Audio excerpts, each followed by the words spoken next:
هو نظام شيوعي ماركسي لا يؤمن بالله سبحانه وتعالى بطرد المغاربة. أزيد من 350 ألف مغربي طردهم يوم عيد. الكراغلة يشعرون بعقدة تسمى عند علماء النفس تسمى بعقدة النقص أو عقدة آخر. إذا أراد أن يلحق بنا أو أراد أن يكون معنا في نفس المستوى الاقتصادي فحين ذاك علينا أن نقف نحن المغاربة نقف بشكل كلي مدة 40 أو 50 سنة على الأقل نقف لا نشتغل.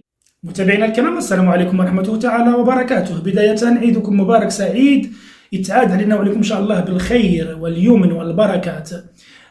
مشاهدينا الكرام، إذا اتفقنا على أن قلة الاحترام وانعدام الضمير وتضخم الأنا مع غياب الهوية يشكلون النواة الأساسية لكل كيان لقيط، فإننا سنتفق أكيد مشاهدينا الكرام